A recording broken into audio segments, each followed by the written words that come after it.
Bienvenue sur Arte. Qu'attendons-nous de la police? Qu'attendez-vous de votre police? Dit comme cela, la question peut sembler abrupte et pourtant, elle est ô combien dans votre actualité. Tantôt, ce sont les flics qui sont en ligne de mire. Tantôt, ce sont eux qui se rebiffent. Hier, en 2005, à Clichy, c'était les flics qu'on incriminait dans le drame qui coûtait la vie à 2 adolescents. Un drame qui avait déclenché un cycle d'émeutes urbaines sans précédent en France. Aujourd'hui, après le meurtre d'une jeune policière par une bande de malfrats à Villiers-sur-Marne, eh bien, ce sont les flics qui se rebellent et refusent d'être tirés comme des lapins. Comme toujours, quand la question est sensible, eh bien, la politique s'en mêle. À gauche, pour faire court, on parle social. À droite, on répond sécuritaire.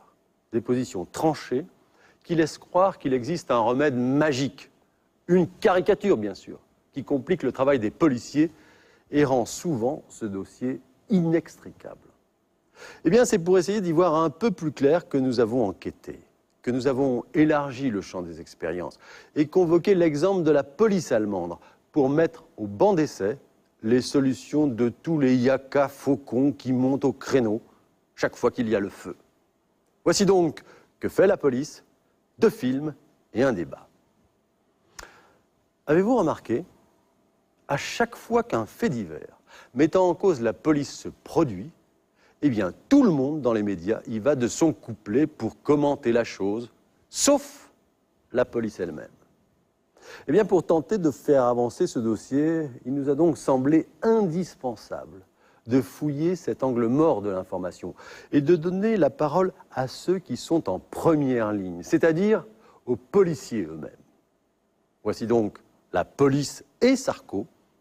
C'est un film produit par Doc en Stock pour Arte. Il est signé Jean-Michel de Cugiste et François Borde. Regardez.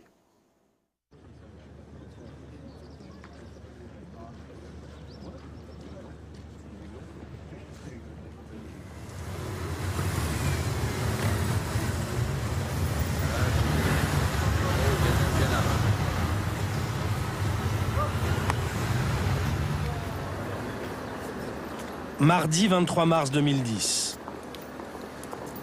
Melun s'apprête à rendre un hommage exceptionnel à Jean-Serge Neurin, un policier assassiné 6 jours plus tôt par le TA, lors d'un banal contrôle routier. Jamais les obsèques d'un policier français n'ont connu un tel retentissement. Le président de la République a tenu personnellement à faire le déplacement.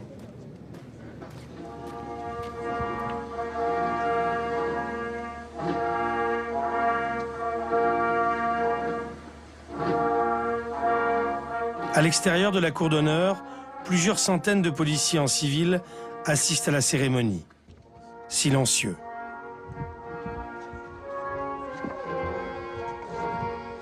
En apparence, l'ambiance est au recueillement. Le chef de l'État prend la parole. Quiconque porte atteinte à un policier, à un gendarme, à un fonctionnaire, par l'insulte ou par le geste, porte atteinte à la République elle-même. Soudain, une douzaine de policiers lui tournent le dos. Nous appliquerons la tolérance zéro. Un affront sans précédent au premier flic de France, qui peut coûter à ses fonctionnaires la révocation pure et simple. Un geste de défi envers ce président qui avait, il y a encore peu, la confiance des policiers. Mais surtout le symbole d'un malaise au cœur de cette institution sur laquelle Nicolas Sarkozy a la main depuis 2002. Les agents en charge de l'ordre public. Remise de la Légion d'honneur à titre posthume.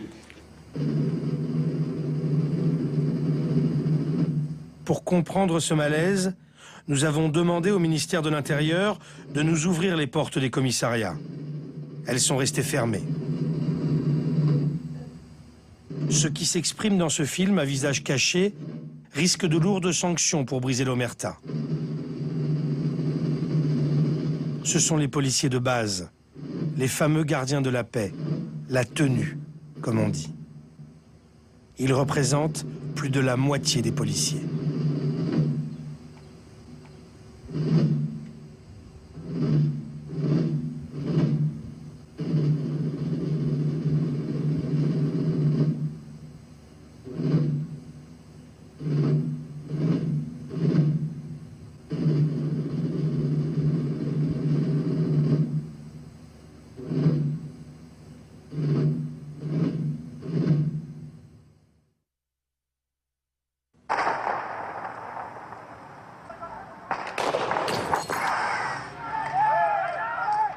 Octobre 2005, Clichy-sous-Bois. Le départ de 3 semaines d'émeutes. Ça tire! Attention, ça caillasse là! Ça caillasse là! Partout en France, voitures brûlées, cocktails Molotov contre les forces de l'ordre.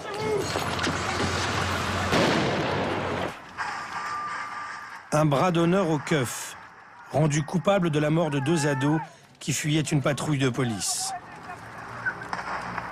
Les auteurs des émeutes sont en majorité des jeunes de cité. En face, la majorité des policiers garde son sang-froid. Mais ils sont obligés de reculer.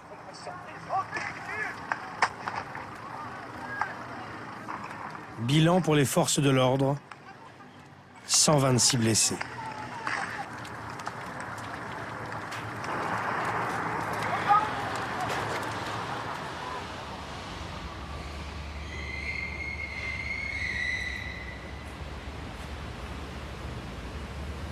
Dans cette voiture, un gardien de la paix mobilisé lors des émeutes. Il n'a jamais parlé.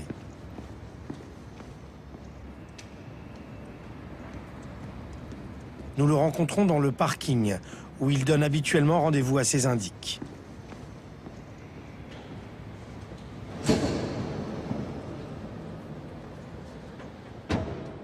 Des émeutes, il se souvient surtout de ce qu'il a vu dégringoler du ciel.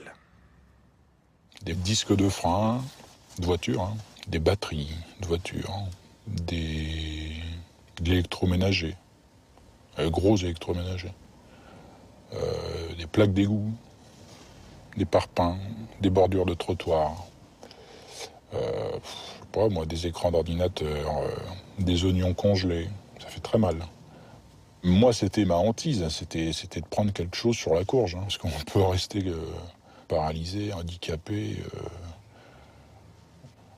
Et je me demande si des fois les jeunes qui balancent ça, bon, qui nous aiment pas, bon, c'est une chose.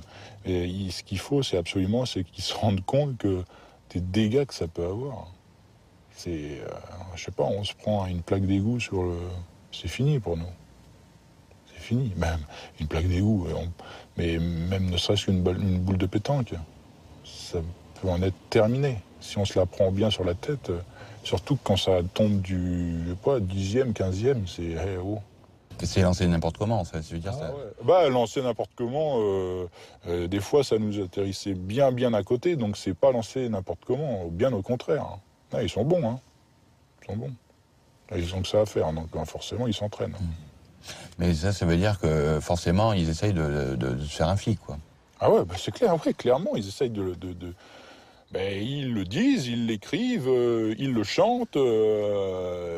Donc, de toute façon, c'est, voilà, entre guillemets, la guerre est ouverte. Hein, Et quand c'est fini, qu'est-ce qu'on ressent? Après, on a peur, pas sur le coup, mais après, on a peur de tout ça. On a peur de ce qui a pu qui aurait pu se passer. Et on se dit, putain, on a eu de la chance. Bon, après, tu reviens à la maison, au bout de 15 jours d'émeute, bah, t'es complètement rincé, t'es cuit, parce que t'as pas beaucoup dormi, t'as des boutons de fièvre qui poussent, voilà, t'es cuit, t'es sur les rotules, mais c'est une expérience, voilà. Je la souhaite à personne, parce qu'après, faut vivre avec, faut surtout dormir avec. Et ça, c'est pas évident. Lors de ces émeutes, 2921 personnes ont été interpellées. 600 d'entre elles écrouées.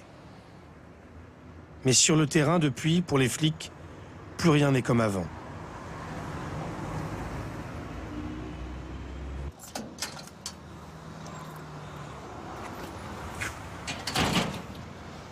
Yannick Landurin avait 23 ans à l'époque. Il était gardien de la paix dans le 9-3.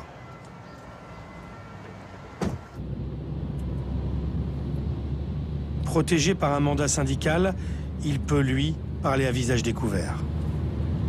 La cassure, ça a vraiment été ces fameuses émeutes là, où où finalement, quoi qu'on en dise, il n'y a pas eu tant de blessés que ça, ou tant de bavures des deux côtés. Hein. Mais je pense qu'on en est vraiment sorti perdant et ça a conforté ces délinquants finalement dans le pouvoir entre guillemets qu'ils avaient sur nous, hein, dans le sens où on peut pas forcément répliquer à la juste hauteur. On est tenu par une hiérarchie, on est tenu aussi par la justice bien sûr. Mais pour nous hein, là je pense que je parle pour l'ensemble des fonctionnaires de police de Seine-Saint-Denis qui sont intervenus ces années-là, on est sorti perdant de ces émeutes, hein, c'est sûr. On a vu le changement vraiment juste après où quasiment chaque contrôle dégénérait tout de suite. Hein. Avant, quand vous avez intervenu, il y avait une crainte ? Peut-être pas une crainte, mais il y a une certaine retenue, quoi. J'ai connu où on passait, on prenait un œuf sur le véhicule, et puis bon, ça faisait rigoler tout le monde. Nous, même quelque part, ça nous faisait un peu sourire, bon, on rentrait. Mais là, c'est des cocktails Molotov. Là, ça fait beaucoup moins sourire, quoi. Hein. On prend des cocktails, on prend des pavasses. Dès qu'on met pied à terre, dès qu'on sort du véhicule, là, c'est tout de suite, ici, c'est chez eux. Vous n'avez rien à faire là. Et on est tout de suite encerclé par une bande de jeunes et de plus en plus virulents, quoi. Avant, où ça s'arrêtait à certaines insultes, là, on voit les jeunes venir au corps à corps et prêts à en découdre vraiment physiquement, quoi. Hein. D'ailleurs, on le voit avec tous les blessés de notre côté. Hein. Il y en a régulièrement, hein, pour pas dire tous les jours.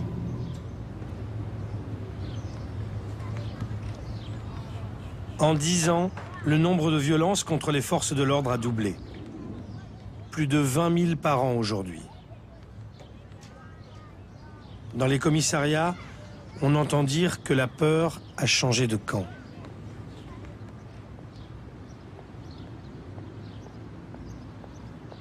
Laurence, 32 ans, est gardien de la paix en banlieue. En 2006, en représailles d'une interpellation dans la cité, des jeunes ont attaqué à coups de cocktail Molotov son commissariat. Ils étaient au début une vingtaine, ils se sont regroupés, ils étaient une cinquantaine devant le commissariat. Il y a eu des jets de pierre, il y a eu... Donc c'est vrai qu'on se demande un peu ce qui arrive d'un coup. Il y a la peur, après on se dit on est bloqué là, on ne peut plus sortir. On voit cette violence-là, cette haine. C'est assez spectaculaire, c'est traumatisant, c'est troublant. Et ça finit comment ?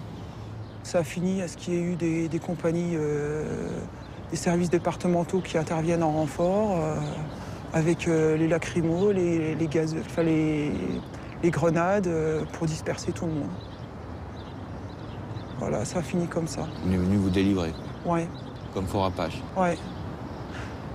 C'était assez spectaculaire. Et le lendemain, comment on revient travailler ? C'est quoi l'état d'esprit le lendemain ? C'est de se dire, ouais, il y a une grosse remise en question. On essaye de savoir pourquoi. Et puis, il y a un certain dégoût aussi, parce que c'est injuste, parce que voilà, on s'en prend toujours à la police. La police, c'est la responsable de tous les maux de la terre. Et que, ouais, je trouve ça injuste. Je trouve ça super injuste. Alors on revient travailler parce qu'il faut bien revenir. Maintenant, ouais, moi en ce qui me concerne, j'étais dégoûtée.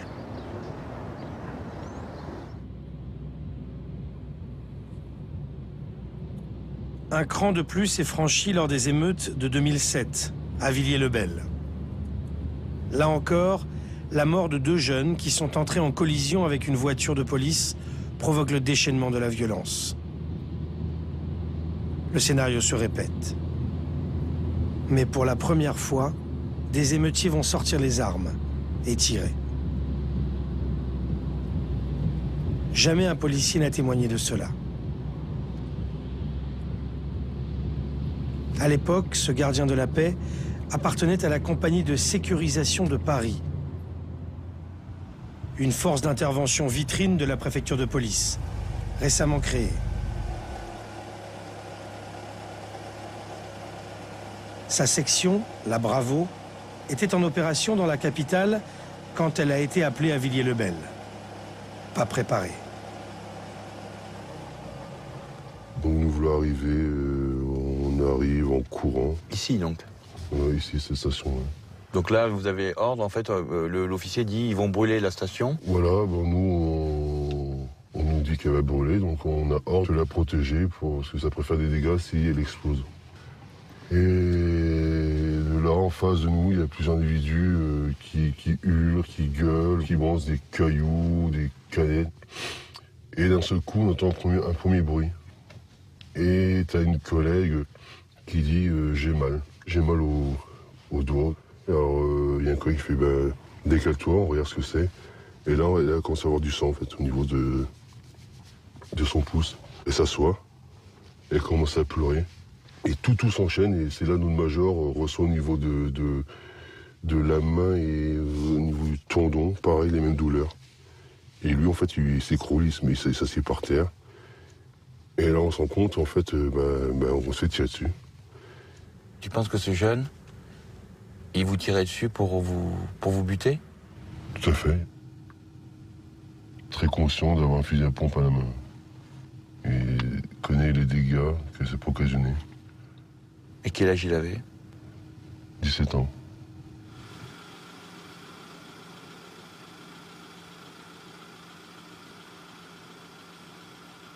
Et jusqu'à un moment, il retire encore sur nous cet individu et qu'un collègue prend son arme de service, il la sort, il la pointe en direction du jeune homme, il va pour appuyer, c'est là qu'une collègue lui baisse l'arme et dit ne le fais pas. Il a remis son arme à étui et on est resté et de là, il a tiré encore 3 ou 4 fois, qui a fait 5-6 blessés de plus. Et c'est là qu'à un moment, la grande cavalerie est arrivée aux 2 tons et qui a fait fuir cet individu. Combien de blessés, en fait? Dans ma compagnie, on était 21, dont 17 blessés. Bon, il y a un des collègues qui a été touché au niveau des testicules. T'as des collègues qui ont été touchés au genou et qui sont actuellement toujours blessés au niveau du genou, qui ont du mal à marcher, qui se trouvent actuellement dans les bureaux, ne peuvent plus faire de voie publique. T'as au niveau de la cheville et au niveau de la main. 17 policiers blessés parmi la compagnie Bravo. Mais peu de commentaires dans les médias. Pourquoi vous n'avez pas raconté ce qui s'était passé réellement à l'époque? On a voulu, parmi tous les blessés et les non-blessés, en parler à la presse écrite, audiovisuelle. Et en fait, on nous a fait comprendre via notre patron et via un peu plus haut, donc Beauvau l'Élysée, qu'en fait, il ne fallait rien dire. Qu'entre carrière pouvait se terminer le jour au lendemain. Alors pour nous calmer, on nous avait promis 600 € de prime pour toutes les personnes qui avaient vécu Ville-le-Bel. Et finalement, les 600 € se transforment au final en 300 € de bons.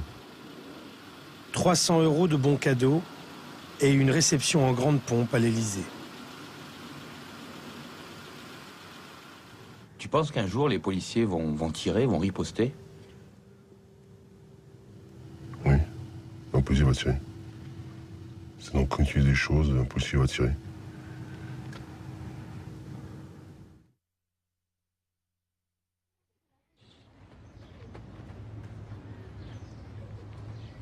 Aucune rue, aucune cave, aucune cage d'escalier ne doit être abandonnée aux voyous. La présence de la force publique doit y être constante, visible, massive. On ne va pas se laisser intimider. Ces voyous n'ont pas de territoire à eux et ne doivent pas avoir de territoire à eux. Après chaque émeute, chaque fait divers, le président Sarkozy, les ministres de l'Intérieur, Alliot-Marie et Hortefeux, saluent le courage des policiers. Ils tiennent un discours de fermeté, voire de tolérance zéro.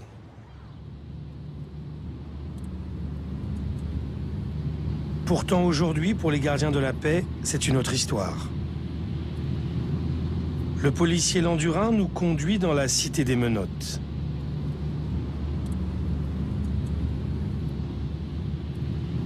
Regarde le jeune là, qui arrive en crosse, ouais, ça c'est le genre qui veut narguer la police, vous voyez, ça fait ça pour narguer la police et puis pour entamer une course-poursuite, quoi.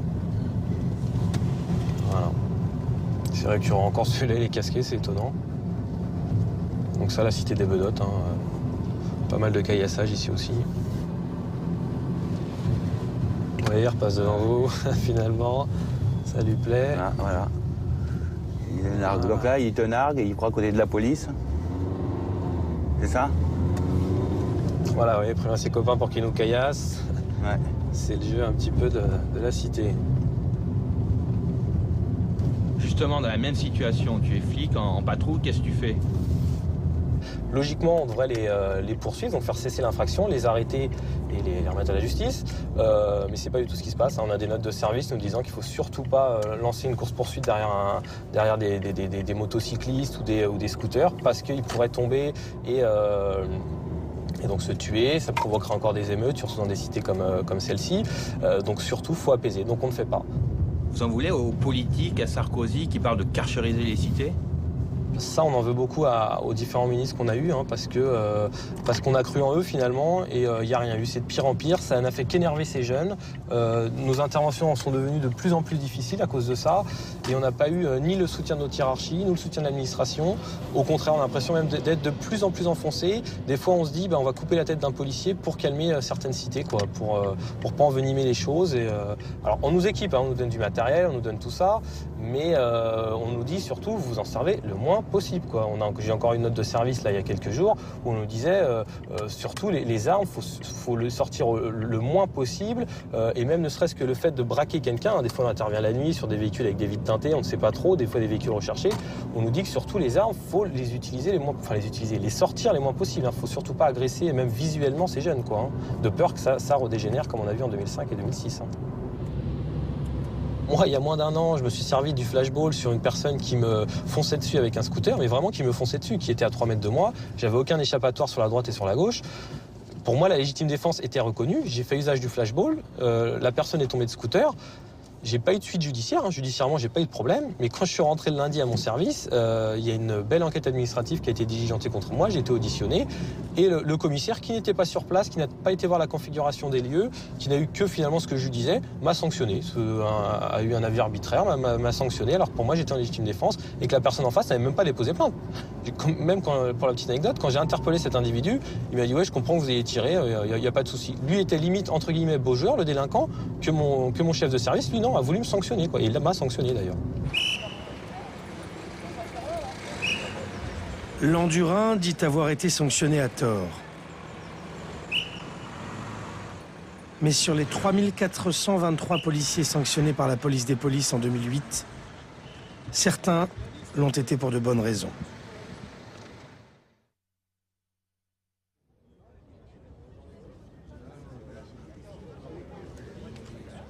Aucune violence, aucun traitement inhumain ou dégradant n'est permis à l'égard d'un citoyen.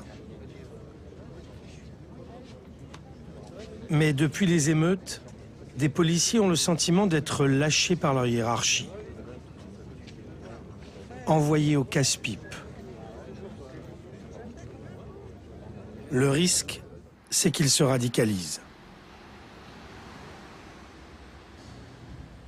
Pendant les émeutes, on a parlé d'opérations punitives de la part de policiers.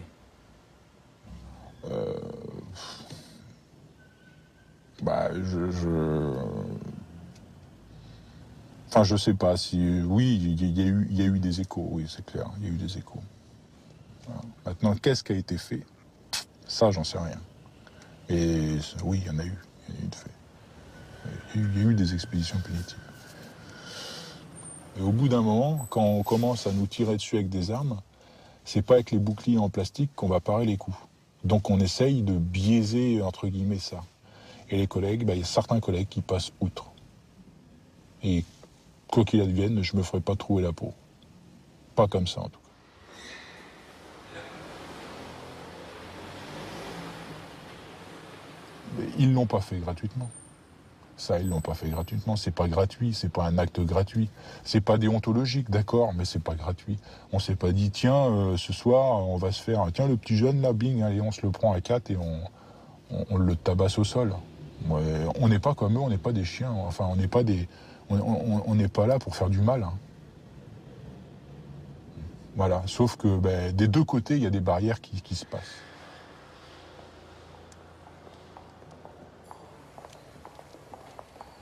Je veux pas prendre leur défense, quoique j'aimerais bien, parce que je suis de leur côté, mais moi je comprends pourquoi ils l'ont fait.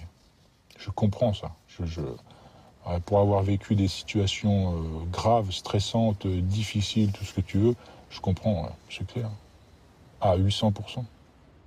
Et on dit souvent les jeunes, ils ont la haine du flic, ils ont la haine, ça tu l'as très bien expliqué. Mais nous, on est des êtres humains aussi. Et nous, la haine, elle est là aussi, la haine. Elle grandit en nous. Sauf que, de par notre expérience, notre maturité, puis aussi notre qualité de flic, la haine, on la garde pour nous. Sauf que, il y a des fois, il y a des paramètres qui font que la haine, on n'arrive pas à la garder. Parce qu'on met le cerveau au vestiaire et puis on devient débile. Parce qu'ils nous forcent à être débiles. Voilà. Et c'est pas des savants, ceux qu'on a devant nous. Ce sont des voyous. Donc, à voyous, il faut répondre comme des voyous. Parce que sinon, il y a des fois, il faut répondre comme des voyous. Pas à chaque fois, bien sûr. Mais il y a des fois, il faut répondre comme des voyous, sinon ils comprennent rien.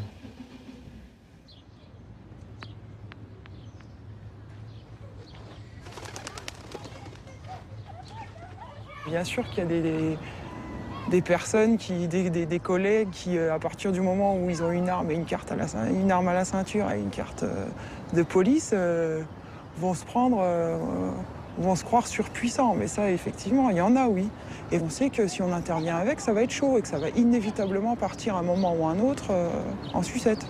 Parce qu'ils vont forcément ne connaître que la violence et qui vont pas réfléchir, qui vont foncer, qui vont pas prendre le temps d'analyser la situation et qui vont faire tout et n'importe quoi. Ça m'est déjà arrivé une fois d'entendre un collègue dire à un individu qui était certes plus que virulent, mais le traité c'était notamment un Africain, et de lui dire ouais, espèce de singe, donne-moi tes papiers. De tenir ce genre de propos alors qu'on est policier, qu'on fait partie d'une institution, et que voilà, ce jeune, ça le marquera à vie, inévitablement. Et qu'après, il ne faudra jamais attendre de lui du respect. C'est pas possible, quand on tient ce genre de propos, de demander du respect de sa part. C'est impossible, ce qui est normal. Et vous étiez seul à l'avoir entendu, ou d'autres l'avaient entendu? Certainement que d'autres l'avaient entendu, puisqu'on était plusieurs, oui. Mais vous avez été la seule à le dire? Oui. Pourquoi? Je sais pas, peut-être que les collègues ont peur, ou alors, je sais pas, après c'est difficile. Après, il y a beaucoup de collègues aussi qui veulent pas non plus rentrer en conflit avec des personnes avec qui ils travaillent 8 heures par jour. Et vous savez très bien qu'à partir du moment où on en parle à notre hiérarchie, il y aura inévitablement des retombées, et ce sera peut-être effectivement... vous aurez des collègues qui seront ados, vous aurez qui auront pas compris. Et effectivement, des fois, ouais, il y a... C'est pas une... Ouais, je pense que oui, c'est peut-être une volonté aussi de couvrir certains comportements.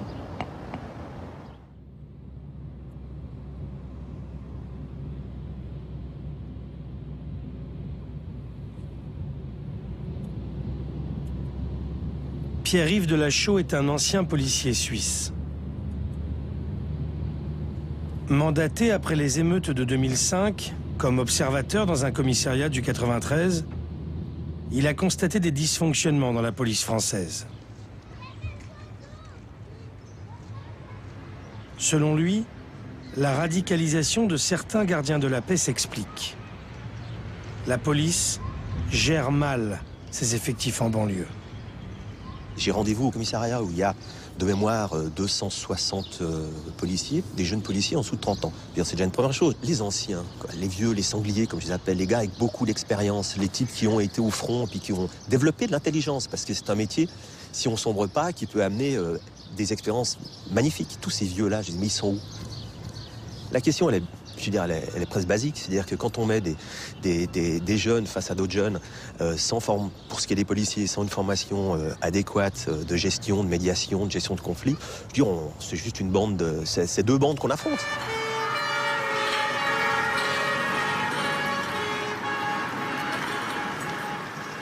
Des clans rivaux. Des ados de banlieue face à de jeunes keufs. C'est la réalité des quartiers difficiles.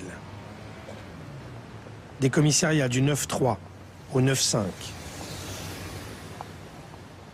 Et quand on sait que 80% des nouveaux gardiens de la paix atterrissent en banlieue parisienne, alors qu'ils viennent de province, ça se complique. Qu'est-ce que tu connaissais de la banlieue? Rien. Rien. Rien, je connaissais rien. Je connaissais... voilà, j'avais été j'avais été plusieurs fois à Paris, mais Paris même. Voilà, donc Paris où c'est... où tout est beau, tout est chic, tout est plein de guirlandes, plein d'éclairages. C'est chouette, quoi, c'est festif. Aux alentours, c'est autre chose. C'est festif, mais autrement. Mais à l'école, vous avez l'impression que vous êtes préparé à ça Non, pas du tout. On voit la face, la belle face de la police, c'est-à-dire qu'on nous apprend, on nous apprend les interventions, on nous apprend, mais à aucun moment on est préparé justement à voir toute cette misère, toute cette détresse des gens, tout ça, non, à aucun moment. On ne nous en parle pas à l'école et c'est vrai que moi qui viens de la province, j'avais jamais connu ça avant.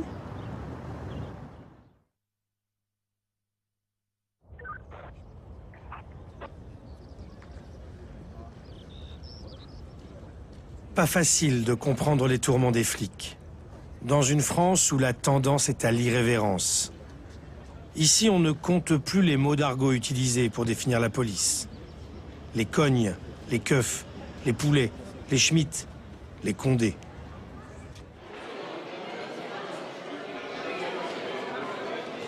Une amicale des retraités de la police dans le 16e arrondissement de Paris. Au menu ce midi, vin, douceur au chocolat et règlement de compte. Même les vieux sangliers ont lâché les jeunes flics. Disons que moi je les sens livrés un petit peu eux-mêmes. Ils n'ont pas d'encadrement suffisant. Si vous n'avez pas d'encadrement pour apprendre les jeunes qui arrivent, qui sortent de l'école, il n'y a rien à faire. Ils sont livrés eux-mêmes, c'est comme des voyous, c'est pareil. Ils n'ont aucune considération, pour les anciens et aucune considération pour la population. Vous avez des jeunes, ils veulent jouer les cow-boys. Ils arrivent, clac, c'est eux. Nous, on arrivait sur des jeunes, on discutait avec eux. Bon, allez, alors, on discutait avec eux, on les engueulait un coup, c'était fini. Parce qu'on leur donne des nouvelles tenues, là, on a l'impression que c'est des anti-casseurs, vous savez. C'est de la répression. Mais c'est pas ça le boulot, c'est pas la répression. C'est la proximité, c'est le dialogue. Il faut instaurer le dialogue. C'est pas qu'on les aime pas, mais c'est qu'on a une peur maintenant d'être interpellé. De ce qu'on va faire s'il est énervé, s'il a rien fait, c'est son chef qui est derrière. Elle dit non, il faut y aller, mon petit. Étonnant que les vieux briscards chargent tant la nouvelle garde. Ont-ils des leçons à donner ? Quand les observateurs s'accordent pour dire que la police d'aujourd'hui est plus propre, plus transparente que celle d'hier.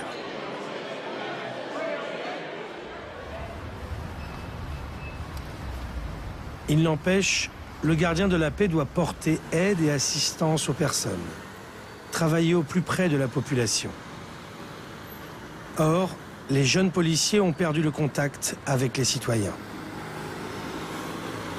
Souvent, quand vous dites que vous êtes policier, soit alors là, on peut vraiment pas vous blairer, et puis là, on vous parle à peine, ou soit on dit, tout le monde a toujours une anecdote sur les policiers, ou c'est les policiers qui ont tort, hein, bien sûr. Ce jour-là, je me suis fait contrôler, c'était des cow-boys. J'ai entendu dire que quelqu'un m'a dit qu'il s'était passé ça, et puis les policiers avaient dépassé leurs droits. C'est ça tout le temps, quoi. Donc, moi, j'en ai marre, quoi. Je dis même plus que je suis policier. Si on me demande vraiment, je le dirais, mais j'arrive pas en étant fier d'être policier, quoi, parce que le métier est tellement dénigré, que ce soit par les médias ou par les gens eux-mêmes, que des fois à juste titre, hein, mais très très très souvent c'est exagéré et puis c'est totalement faux. Donc honnêtement, c'est plus une fierté comme j'avais au début de dire je suis policier, hein, vraiment. Moi, je dis que je suis maçon. Maçon. Ouais, c'est plus simple. Ma fille a un regard très très très négatif en ce qui concerne mon métier. Elle comprend pas toujours ce que je fais. À côté de ça, c'est un soulagement aussi pour moi de me dire qu'elle ne rentrera pas dans dans cette institution. En tout cas, je pense pas. Il y a que tes parents qui sont là pour te défendre, quoi. Tes parents, ta femme, tes enfants, quand ils le peuvent, voilà, eux, ils sont là pour te défendre. Et puis, il y a des gens qui sont mal polis et qui sont anti-flics et qui te le disent ouvertement dans un repas de famille. Et qui font partie intégrante de ta famille, la plus proche, au premier degré. Et ça, c'est dur. Vous avez pensé à arrêter ce boulot? J'y ai pensé plusieurs fois, oui. Et pour en discuter avec avec beaucoup de collègues, oui, je sais qu'il y a beaucoup de collègues qui ont pensé à un moment ou à un autre dans leur carrière d'arrêter.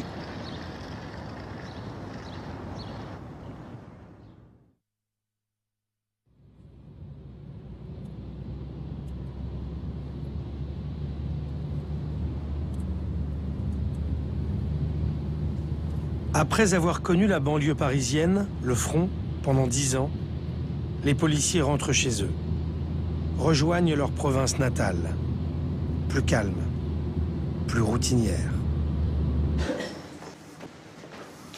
Ça va? Bon, allez. Moi, je suis là. Moi, je suis là aussi. Tours, une cantine des gardiens de la paix. Là, Gabriel et Olivier, jeunes flics. Et Jean-Yves, à la retraite depuis 1 an. Autre atmosphère. Santé, messieurs. Enfin bref, et donc, je finis avec Pierrick. Santé, messieurs. Les collègues qui emmènent. On est loin des banlieues qui saignent. Les flics ont leur tracas quotidien. Et c'est la politique du chiffre de Nicolas Sarkozy qui revient dans toutes les bouches. Il peut pas bouger, il peut pas s'enfuir. Plus qu'en banlieue parisienne, les policiers sont contraints par leur hiérarchie d'avoir de bonnes statistiques, de faire de la quantité au détriment parfois de la qualité. Quand on demande à un policier de faire 15 contraventions par jour, mon grand-père doit se retourner dans sa tombe. C'est un truc de fou, quoi. C'est un truc de fou. Moi, quand les gens y partaient de chemin, je leur demandais d'avoir des informations sur ce qui avait fait une bêtise, qui avait la mobilette qui avait volé, qui faisait le trafic de shit et comment ça s'était passé l'incendie des poubelles hier soir. C'est ça qu'on leur demandait. Maintenant, à l'intérieur de leur travail, qu'ils fassent des contraventions. Mais heureusement qu'ils faisaient des contraventions. C'est pour ça qu'ils sont payés. Mais est-ce qu'un policier, c'est une machine à contravention? C'est d'abord un homme, un policier, qui est capable de discuter avec tous les institutionnels. Ça évite quoi? Ça évite l'incompréhension qu'a la population qui est à l'extérieur par rapport à notre métier. Mais c'est bien normal, parce que des fois, moi, je comprends pas ce que fait la police. Comment voulez-vous que le kid a moyen y comprenne? Il peut pas comprendre. La personne qui comprend, c'est le supérieur hiérarchique qui va être promu, lui. Lui, il comprend qu'en partant du commissariat de machin, il a fait 10 contraventions par jour, il a demandé à ses collaborateurs de faire 10 contraventions par service, hein, je dis n'importe quoi, et que quand il est parti, ils en faisaient 15. Et quand il va dire à monsieur le préfet ou à monsieur je sais pas qui, au niveau du ministère de l'Intérieur, mais moi, quand je suis arrivé, il y en avait 10, et quand je suis parti, il y en avait 15, bravo, vous êtes le plus fort du monde. Vous serez commissaire dans un super service. Et nous, là, qu'est-ce qu'on est là-dedans, là? On est quoi? On est des machines, on est quoi, là? Je crois qu'on est devenu je suis très optimiste. Je suis pas optimiste aujourd'hui. Derrière l'uniforme, des hommes parfois fragiles. À Tours, en 2007-2008, 2 gardiens se sont donné la mort. Un 3e s'est raté.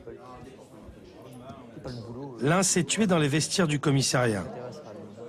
C'était le collègue de travail de Gabriel et Olivier. Ça faisait 2 jours que je voyais bien que ça allait pas normalement. Il était songeur, voilà. On va dire qu'il était songeur. Donc plusieurs fois on a tenté de parler, mais c'est vrai que oui, il était fatigué, oui, comme chacun d'entre nous, on a des hauts, des bas, voilà. On se penche pas forcément sur sa vie personnelle ou sur sa vie professionnelle, mais après voilà, et je m'imaginais pas qu'il pouvait en arriver à ce stade-là, quoi. De là, passer à l'acte, à se suicider, non, c'est pas possible. J'y pense toujours pas, je comprends pas. Comment il s'est suicidé? Avec son arme de service? Avec son arme de service, oui, tout à fait, dans les vestiaires. Je l'ai retrouvé un matin à 11h dans les vestiaires, avec son arme de service au niveau des vestiaires. La tentation a été immédiate de dire s'il est passé à l'acte, c'est pour des raisons personnelles.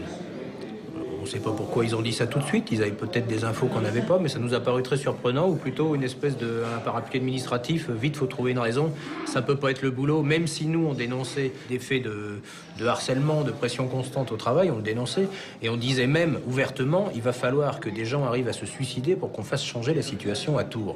On le disait ouvertement, et là, ça arrive. Et l'administration immédiatement se jette sur des conséquences familiales. Bon, c'est le sentiment de l'administration, c'est pas notre sentiment à nous. Quand on voit entre ce qu'il voulait faire et ce qu'on lui demandait de faire, c'était l'opposé de pourquoi il était rentré. Qu'est-ce qu'on lui demandait de faire? Du timbre-amende. Verbalisé à outrance. Du timbre-amende, voilà. Et il le faisait et il m'expliquait, parce qu'on avait travaillé ensemble 3-4 jours avant qu'il passe à l'acte, et il m'expliquait que ça le faisait vomir de verbaliser à outrance les gens. Et que dans le même temps, ce temps-là perdu à verbaliser à outrance l'empêchait de travailler dans le secteur de la délinquance qui était son secteur de prédilection. Ça, c'était un travail qui lui plaisait. Maintenant, d'être habillé en Playmobil à un carrefour, ça le gênait fortement. Et de verbaliser à outrance des gens ou d'enlever 90 €, c'est-à-dire une semaine d'alimentaire à une famille de smicards, ça l'écœurait. Et il le disait avec ces mots-là, il disait « ça m'écœure ». Tous les jours, j'y pense. Quand je rentre au vestiaire, chaque fois que je passe mon badge, j'y pense. Dès que je perçois mon arme, je pense toujours à mon collègue. Il dit son prénom. Et j'y penserai toujours. De toute façon, je vivrai avec, j'ai pas le choix. Mais c'est lourd et c'est très dur. Et quand on voit qu'on n'a aucune considération pour ce qui s'est passé, tout le monde s'en fiche. Maintenant, c'est tourné, la page est tournée, terminée, c'est fini. Et on nous a laissé, notre hiérarchie nous a laissé, en gros, je dirais même pas 8 jours tranquilles. Et après, il fallait recommencer. On repartait au boulot, c'était reparti. Et à la fin de l'année, on comptabilise nos chiffres. Et si c'est pas bon, oui, ce mois-là, mais ce mois-là, il compte pas. Il faut vous débrouiller pour rattraper après.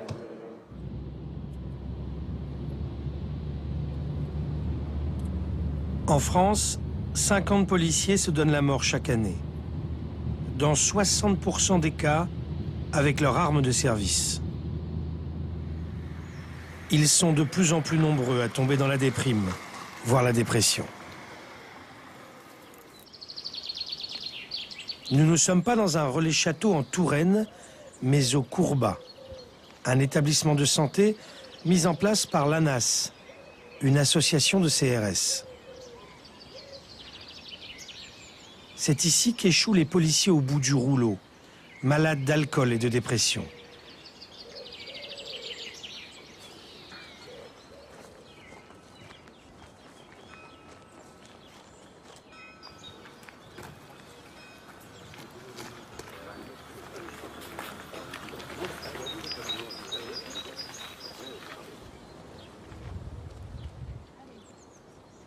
Donc cet après-midi, sport court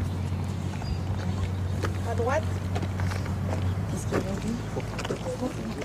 Sport court à droite. Et à gauche, pétanque. Ah pardon. Et Camille, à 13h à 15h15, tu me rejoins au bureau pour ton entretien. Ok? Originalité des lieux, au Courbat, les patients sont pris en charge par leur propre père. C'est quoi? Il est toujours plus facile de se mettre à table face à un collègue qui connaît les risques du métier. Tu disais que tu étais en arrêt depuis... que tu étais passé en CLD après une blessure en service. Oui. Donc on peut en discuter un petit peu? Oui. C'est passé à Dreux. Je travaillais à la BAC. Et un soir, on appelle sur les ondes deux véhicules, donc deux véhicules de patrouille de nuit, plus la canine.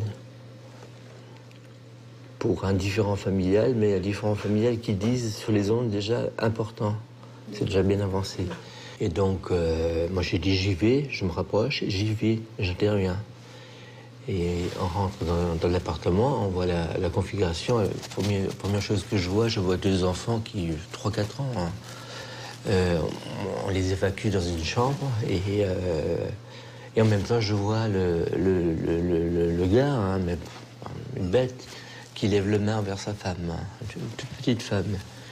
Et moi je m'interpose, mais il est plus fort que moi, il m'a descendu mon bras vers moi. Et en même temps, il ouvre le couteau de Grand Darry qu'il avait à la main et il me le plante dans le ventre. Mais pour bien le montrer quand même, il m'a remonté. Et donc, il a touché le sigmoïde et moi, je me rappelle de plus rien après. Mais c'est-à-dire, je suis parti une quinzaine de jours, d'après ce qu'on m'a dit, dans le coma. Et après, ils m'ont mis dans un coma artificiel. Et donc, j'ai vécu 6 mois avec des poches. Et ça, c'est très, très dur à vivre, hein, je peux vous dire. Hein. Et à cette époque, mon épouse m'annonce qu'elle me quitte.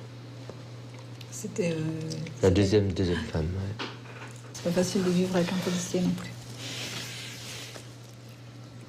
Mais elle ne m'a pas connu sur la BAC, elle. Tu restais policier quand même. Ouais, ah oui, ouais. Bah, moi, je l'étais beaucoup trop. Moi, j'étais 24 heures sur 24. Là. J'ai laissé beaucoup de ma vie et mes enfants, je les ai pas vus réellement grandir. Ça j'ose te le dire aussi. Hein. Oui, mais je pense que c'est le lot de beaucoup d'entre nous. Ouais.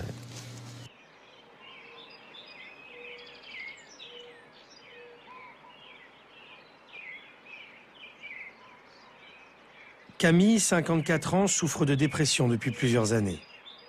Dans quelques mois, il sera à la retraite. Vous avez pensé, vous, au suicide? J'ai pensé au départ au suicide. Après, j'ai dit, mais mince, t'as quand même 3 enfants. Tu te bats, tu vas continuer à te battre, tu vas te reprendre un appartement, une maison. Je pensais plus à reprendre une maison et je n'ai pas repris jusqu'à présent. Et vous avez réussi à travailler après, à redevenir? Non. On ne redevient plus jamais pareil, jamais. La dépression, elle revient, elle est plus forte. Hein. On a même les médicaments, même changeant de psychiatre, ayant vu des psychologues. Bon, il y a une façon d'échapper plus facilement. Bon, on peut fumer, hein. Bon, fumer, c'est compris, hein. On peut se mettre à boire, mais ça sert à rien, tout ça. Je pense pas. Il faut rester l'homme, mais on ne redevient jamais l'homme qu'on était, l'homme fort ou l'homme fort qu'on pensait être. Jamais. Comme même quand je voyais les collègues qui venaient, mais ils étaient plus gênés que moi qui étais dans le lit. J'avais, pour vous dire, j'avais 192 agrafes dans le... Parce que l'infirmière s'est amusée quand elle les a enlevés la première fois. Et vous avez été décoré? Oui, ouais. J'ai eu la médaille des 20 ans, comme tout le monde. On m'a proposé une prime que j'ai donnée à l'orphelinat de la police. On m'a fait venir à Impôts. Voilà. Et votre avenir, vous voyez comment? L'avenir? Faire de la guitare, je pense. Faire de la pêche. Mais la guitare avant tout. Voilà. Et retrouver une femme, pourquoi pas.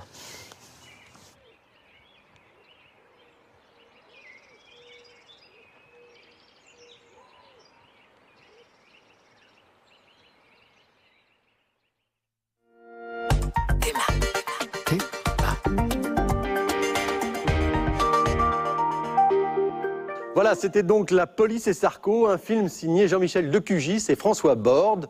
Dans une trentaine de minutes environ, notre débat avec nos invités, mais d'abord, deuxième film.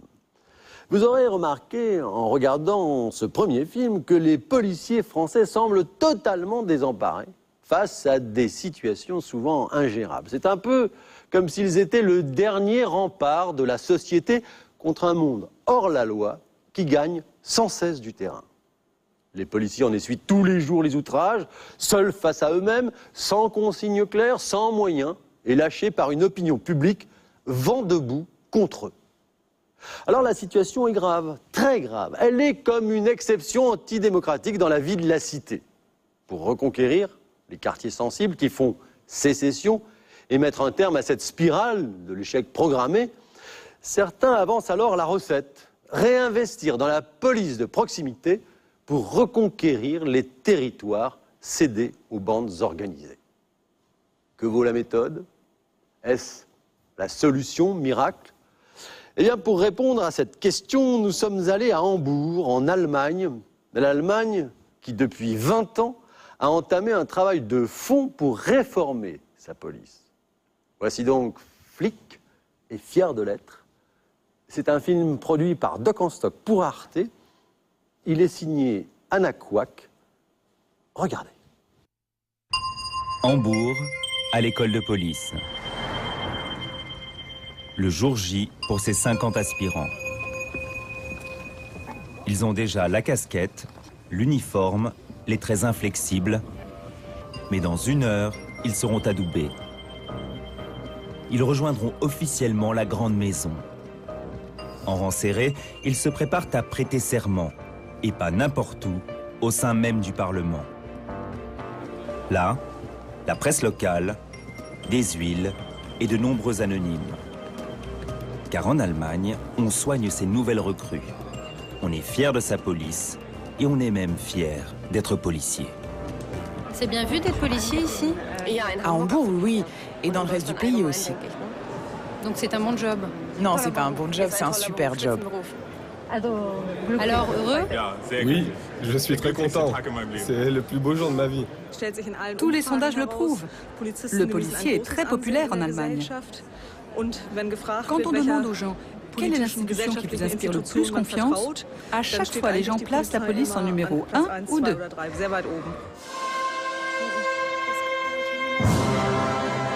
La police allemande n'a d'ailleurs pas de problème de recrutement.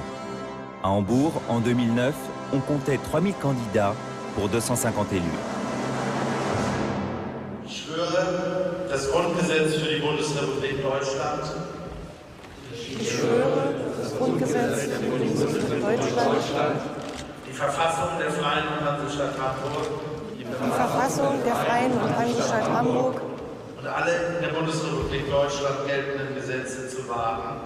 Und alle in der Bundesrepublik Deutschland geltenden Gesetze zu wahren. So wahr mir Gott helfe. So wahr mir Gott helfe. Après le serment, changement de ton. Dans sa lettre de mission, le chef de la police prend des accents de chef d'entreprise. Qu'est-ce que nos clients attendent de la police? Ils veulent que nous prenions leurs problèmes au sérieux.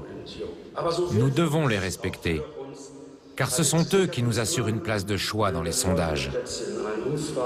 Nous pouvons en être fiers, mais nous devons être vigilants. À partir de maintenant, soyez conscients de vos actes. C'est ce qui vous permettra de devenir de vrais professionnels et d'être aimés de vos clients. Bienvenue dans notre grande maison. Je vous remercie de votre attention.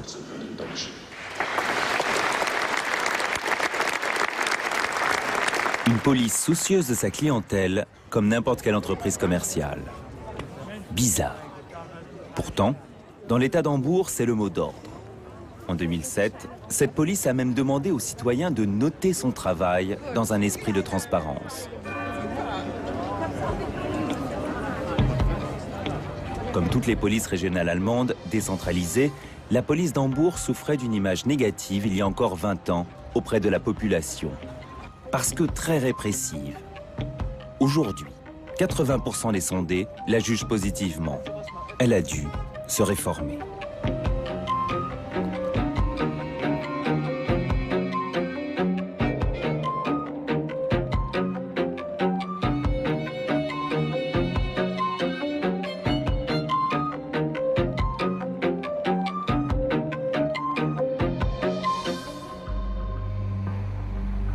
Banlieue de Hambourg, au cœur des cités de Billstedt. 60 000 habitants, un quartier déshérité. Dans ce district, le commissariat 42. C'est là qu'on enregistre le plus grand nombre de délits. Vols, trafic, agressions sont le lot quotidien de ces 200 policiers. Et pourtant, ici, pas d'émeute, pas de zone de non-droit.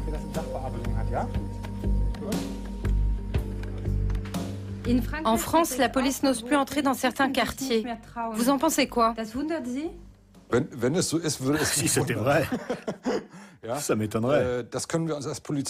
Quand on est policier, on ne peut pas laisser des quartiers livrés à eux-mêmes.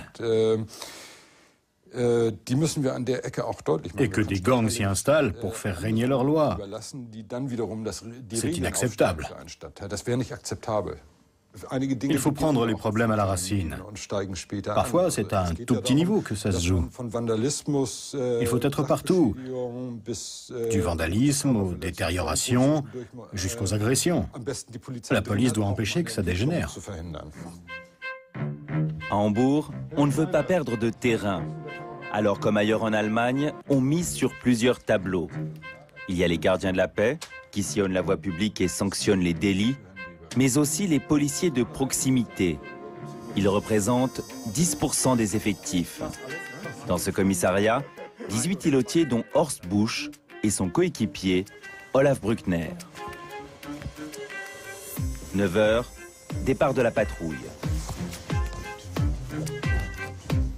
Non pas dans la traditionnelle voiture de police, mais à pied, au même niveau que les citoyens. Et dans les cités, l'uniforme ne rebute pas, on se tutoie. Hallo Meli, gut, dass ich dich treffe. Ich habe gerade dich angerufen. Mensch, ich will Olaf anrufen und Bescheid sagen, wo ich also vorne an der Willstadt fahre. Ne? Okay, dann kann ich losfahren. Ja, bis dann. Ne? Tschüss, Meli. Plusieurs fois par semaine, Horst et Olaf quadrillent ce quartier. Mais s'ils sont connus des 5000 habitants, c'est qu'il y a une raison à cela. Sur les vitrines des magasins, ces affichettes, avec leur nom et même leur numéro de portable. Notre objectif est de connaître un maximum de résidents et qu'on soit connu du plus grand nombre. Il faut que je sache ce qui se passe dans la tête de l'homme de la rue, que je sache identifier les problèmes. Il ne va pas venir forcément de lui-même nous informer des conflits ou des tensions. Mais grâce aux conversations, aux liens qu'on tisse, on va parvenir à saisir le climat qui règne dans le quartier. Alors oui, ce n'est pas un travail de policier au sens classique du terme. On ne rédige pas de PV, on ne fait pas d'enquête. C'est du travail d'arrière-boutique, qui a une dimension sociale. Dans ces cités, où cohabitent Allemands, Turcs, Afghans et Russes, le policier a un rôle social. Il doit pouvoir arbitrer lorsque des différends, des rixes ou des querelles de voisinage jaillissent entre les communautés et parfois entre les commerçants. Das finde ich gut. Darf ich den Dienst nicht mal sprechen? Aber natürlich. Über reingehen? Ja. Schön. Cet homme est directeur de ce supermarché. Son adjoint vient de l'informer du vol de 10 caddies. Den klärt das man drin. Ja, aber das haben wir sie gefunden, oben bei dem Türkenladen da oben. Da die oben stehen, überklebt mit seinem Logo. Aha. Das geht auch mal hin. Ja, ist die Frage jetzt, wie ihr das klären wollt. Auf dem Wege der Anzeige, dann müssen wir ein bisschen offizieller werden. Oder ob ihr die Wagen einfach zurückhaben wollt und dann also gütlich regeln wollt. Die sollen wissen, dass wir sehr sensibel betrachten, ja. Im Sinne aller. Ja. À 100 mètres, le supermarché turc. À l'entrée du magasin, Olaf identifie les caddies en question. Il demande la directrice. Gar nichts, ne? Die sind voll ruhig geworden. Nee, du doch nicht, ich weiß das. Du bist ordentlich, anständig.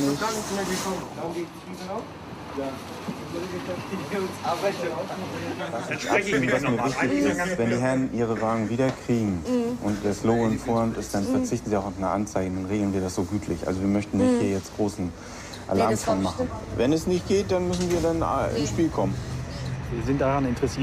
Notre rôle, c'est d'empêcher que la situation ne dégénère.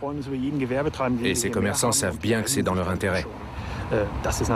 En fait, c'est ça, oui. On est des médiateurs.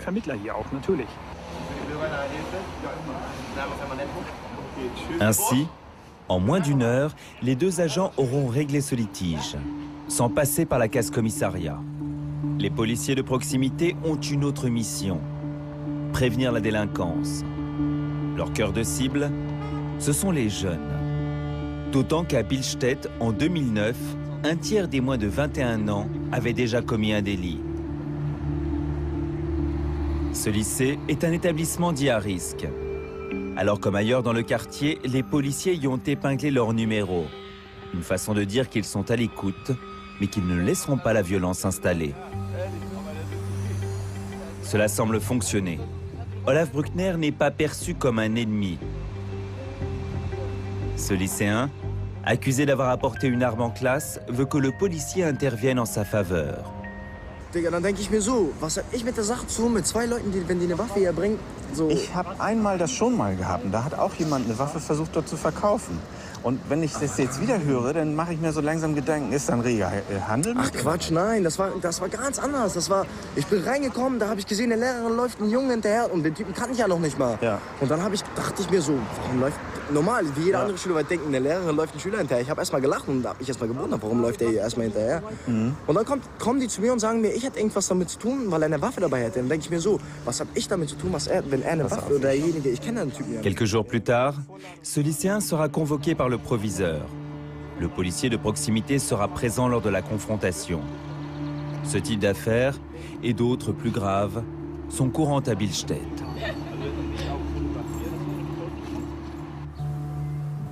Sonnenland, l'une des cités les plus dures de Billstedt. C'est ici qu'en 2009, une bande armée fait régner sa loi.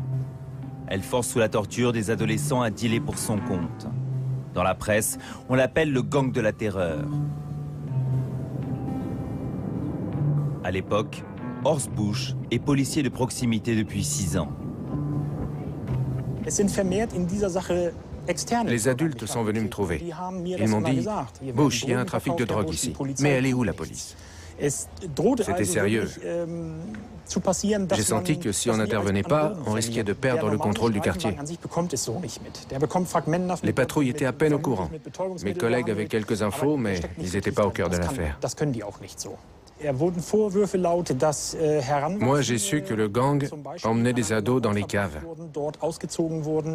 et qu'il les battait à coups de ceinture. Grâce au tuyau d'Horst Busch, en avril 2009, la police fait une descente et coffre les principaux chefs de gang. Mais au procès, coup de théâtre. Par peur des représailles, les ados victimes du gang se rétractent. Ils refusent de témoigner. C'est à ce moment-là qu'Horst leur propose sa protection. L'avantage, c'est que je les connaissais tous très bien. On a beaucoup parlé. Et je les ai poussés à témoigner. Mais c'était pas évident. Les petits me disaient, Busch, de toute façon, à quoi ça sert? On n'est rien. Quand tu viens de Sonnenland, t'es que dalle. Ils étaient largués. Du coup, c'était pas facile de les motiver, de leur dire, les gars, vous êtes capables d'y arriver. Finalement, Horst Busch convainc les adolescents de se rendre au procès. Le chef de gang sera condamné. La police de proximité a donc des résultats. Il est impossible de mesurer à l'aide de statistiques précises son impact réel sur la délinquance. Mais Hambourg, malgré les coupes budgétaires, gardera ses îlotiers. Si les policiers de proximité sont une minorité, ils sont l'image de marque de la police allemande et la figure de proue d'une police rassurante. Une police qui n'a pas toujours existé en République fédérale. Loin de là. Fin des années 70, en RFA. Dans la rue, l'heure est aux batailles rangées. D'un côté, une extrême gauche violente et une extrême droite qui contestent la légitimité de l'État. De l'autre, une police répressive qu'on surnomme à juste titre la Prügelpolizei, la police des coups. Puis le vent de contestation gagne la population. Des mouvements de gauche ou écologistes envahissent la rue contre la bombe atomique. Fermeté totale, c'est toujours le mot d'ordre de la hiérarchie. Mais cette fois, les policiers doivent employer la force contre des citoyens pacifiques. Parfois même contre leurs amis, leurs familles. Le face-à-face entre la population et la police des coups devient inégal jusqu'à l'absurde. À l'époque, Holger Peterson est un jeune policier à Hambourg. Le 8 juin 1986, il est mobilisé pour encadrer une manifestation en faveur de la liberté d'expression. Et ce jour-là, la police va frapper. Fort. La section de Petersen isole 800 personnes, les retient 14 heures dans le froid. Pour le policier, c'est une prise d'otage.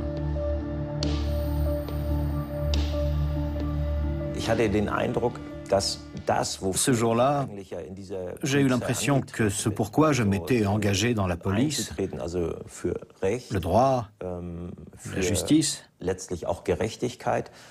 tout ça n'avait plus de sens. Il n'y avait plus de justice. Le droit avait été violé.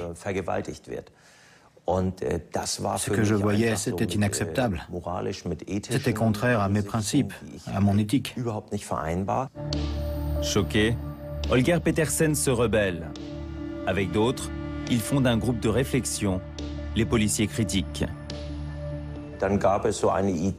Ça a été un vrai tournant, vous imaginez. On remettait en cause de l'intérieur le corps auquel on appartenait et on voulait faire avancer le débat. On mettait sur le tapis les questions de liberté de rassemblement, du renforcement du droit des citoyens qui avait été bafoué. Et on discutait également de la protection des informations personnelles.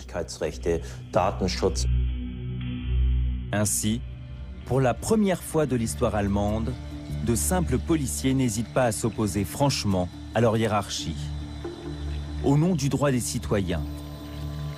Cette remise en cause intervient alors que le fossé n'a cessé de se creuser entre les Allemands et leur police.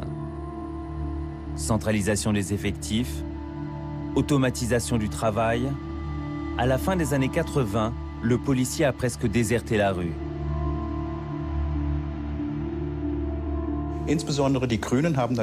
Ce sont surtout les Verts qui ont poussé au changement. Pour eux, la police n'était pas là seulement pour garantir la sûreté de l'État, mais aussi pour protéger les citoyens. Dans certaines régions, ils se sont battus pour que les policiers soient mieux payés et mieux préparés. Leur message, c'était une police, oui, mais une police bien formée, démocratique et estimée de la population.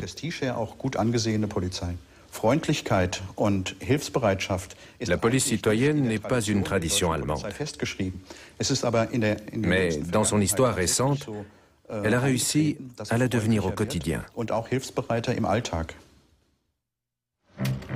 La nouvelle police allemande, la voilà, à l'école d'Hambourg. Il ne faut pas se leurrer. Comme hier, la formation des gardiens de la paix intègre le maniement des armes. Sobald sie jetzt gleich erscheinen, unterstellen wir einfach mal, das sind Störer, die auf euch einwirken wollen. Dementsprechend könnt ihr auch hoch.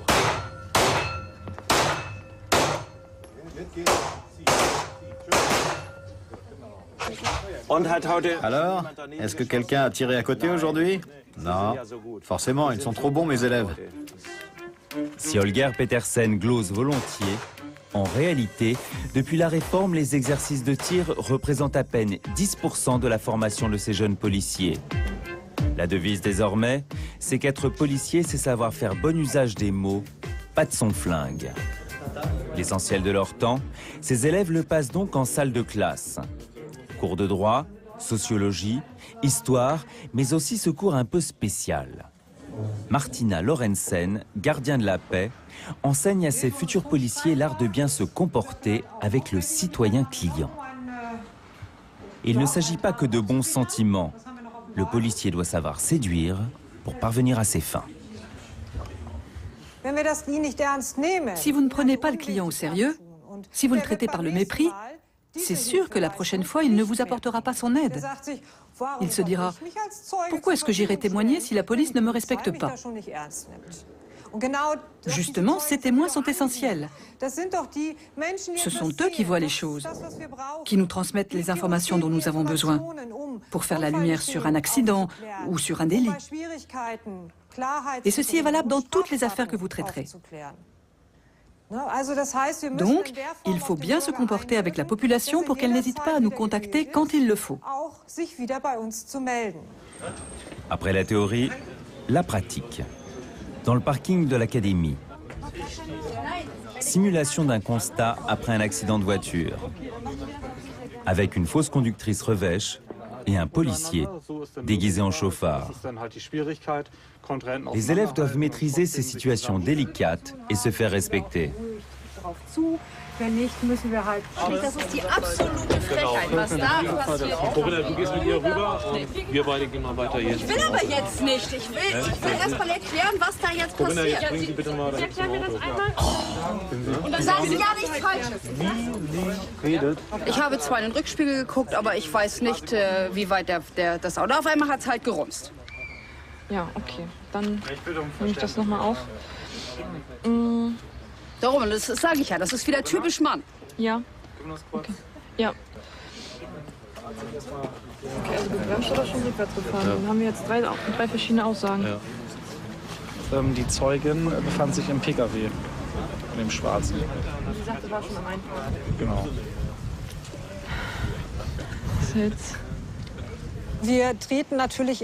On est souvent confronté à des situations délicates. Et parfois, on doit même employer la violence.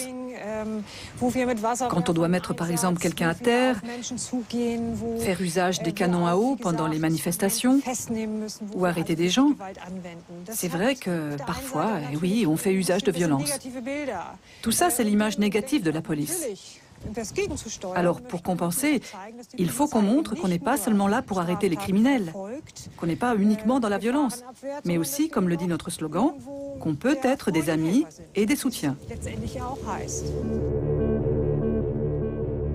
Le policier, le flic, ton ami et ton soutien, le slogan de la police allemande. Bien entendu, sur le terrain, c'est parfois une autre histoire. À Hambourg comme ailleurs, plus de violence dans les quartiers difficiles. Les syndicats dénoncent même une augmentation significative des attaques contre les policiers lors des interpellations. 40% de plus qu'il y a 10 ans. « 21h. Le gardien de la paix André Muller prend son service.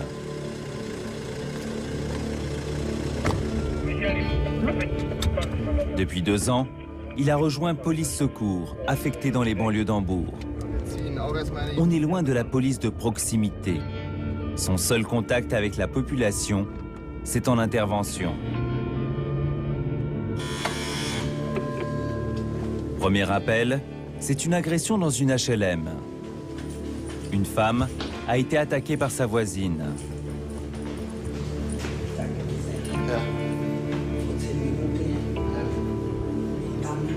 C'est la 2e fois qu'elle appelle la police. André Muller va interpeller la voisine. Il a reçu l'ordre d'être ferme. Die Polizei, machen Sie mal bitte die Tür auf. Ja, die Polizei. Geht doch. Dürft ihr einmal Ihre Hände sehen? Geht das? Gut. Nee, einmal hier bitte. Ja, ich bin ein Verbrecher. Hallo? Ja, offensichtlich ja. Ich bin? Warum? Sie sind in Gewahrsam genommen worden jetzt, ja? Das heißt, Sie begleiten uns zur Polizei. Sie werden dort ein bisschen schlafen. Genau. Hören Sie jetzt einfach mal zu. Hören Sie mir zu? Hören Sie mir bitte zu. Hallo. Ja? Einen Moment. Nee. Ich bin eine Geist. Kann ich etwas zu Nein. sagen? Nein, wollen Sie jetzt nicht. Sie können den Mund halten, um dem Kollegen zu hören. Ich bin ein Geist. Hallo, aber warum? Warum? Weil Sie offensichtlich die Nachbarin unten geschlagen haben, ja, und ich davon ausgehen muss, beziehungsweise wieder davon ausgehen, dass es zu weiteren Körperverletzungen kommt. Ja, deswegen sind Sie in Gewahrsam genommen worden. Verstanden oder nicht verstanden? Nein, ich bin nicht verstanden. Gut, dann erkläre ich Ihnen das gerne in der Polizeidienststelle nochmal. Ja, Sie sind auch gleichzeitig Beschuldigte, das heißt, Sie müssen sich gar nicht erst äußern. Ja, Ihnen stehen gewisse Rechte zu, über diese werde ich Sie noch belehren, ja? Okay? Machen Sie das. Hallo, ich mache. Machen Sie nicht. Hallo. Selber, mach ich selber. Hallo, mach ich selber. Hallo, mach ich selber. Hallo, Isa, bitte. Warum? Aua, das ist Aua. Hallo, warum? Hallo, warum? Les policiers embarquent la femme. Elle sera inculpée pour coups et blessures. Mais ce n'est pas tous les jours comme cela. En 8 ans de métier, André Muller a été attaqué plusieurs fois à l'arme blanche. En 2009, il a même failli laisser sa peau. L'année dernière, j'ai vraiment fait attention. On m'a dit 3 fois merci dans toute l'année. Quand on voit le nombre de fois où on essaie d'aider les gens, c'est peu comme résultat. 3 fois dans l'année. Bien sûr, la police est un prestataire de service. Les gens ne doivent pas nous remercier pour ce que nous faisons. Pour moi, la police jouit d'une grande estime auprès de la population. Mais nous, ici, on n'en voit pas la couleur. Ça ne nous concerne pas.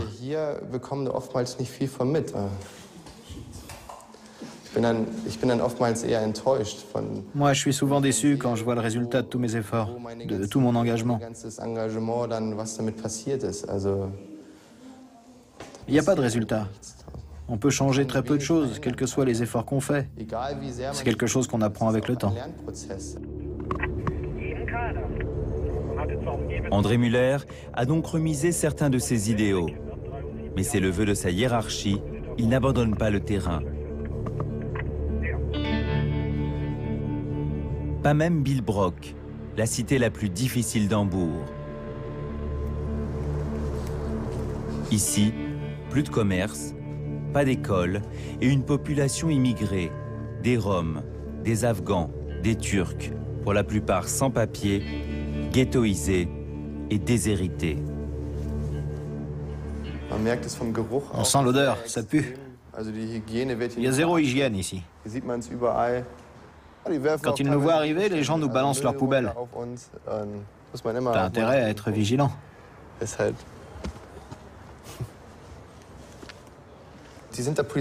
Ils détestent la police. Ici, c'est clair, ils ne veulent pas de notre aide. Quand on intervient, on tombe souvent sur des bandes de jeunes hyper remontés. Ils sont parfois très violents. C'est compliqué. Évidemment, on devrait leur parler correctement et essayer de dialoguer. Mais quand tu es confronté à eux, c'est pas évident de rester zen. Vous entendez ? Les jeunes sonnent l'alarme. Ils avertissent les autres. Ça va aller de cage d'escalier en cage d'escalier et à la fin, tout le monde sera au courant. Bon, j'espère que ça va pas dégénérer. Ici, il y a des gens qui sont de cultures différentes, qui se comprennent pas toujours. Ils aiment bien se chercher même, et nous, on débarque là-dedans. Quand ils nous voient arriver, évidemment, il n'y a plus de problème entre eux. Leur seul problème, c'est la police. Ils se liguent tous contre nous. Ici, ils préfèrent régler leurs problèmes sans nous, avec leurs propres méthodes. Près de la cage d'escalier, cet abri de fortune où ces jeunes Roms ont l'habitude de passer le temps. André Muller essaie de maintenir le dialogue. Ils ont quel âge? Ils ont 14 ans. Ce sont des jeunes qu'on voit tous les jours. On connaît leur nom, leur adresse, leur date de naissance par cœur. Lui là, par exemple, il a déjà commis des délits. Scheiße ist es. Kommt das im Fernsehen? Kannst du dich vernünftig ausdrücken? Kann ich vernünftig ausdrücken? Dann tu das doch einfach. Ja, aber ich kann doch nicht wegen dieses Teil. Du Scheiße kannst du ja auch sagen, also kannst du auch was anderes sagen. Scheiße, sag mal, die Scheiße macht mal. Il y a la théorie et la réalité. Et c'est totalement différent. Jamais on t'explique le quotidien à l'école de police. Jamais on te prépare à débarquer dans un endroit comme celui-là. Le policier, c'est ton ami? Nein, Feind und Zellenstecker. Ich bin mein Helfer, mein Freund. Nein, das ist ein Spaß. Nee. Er hat Freund.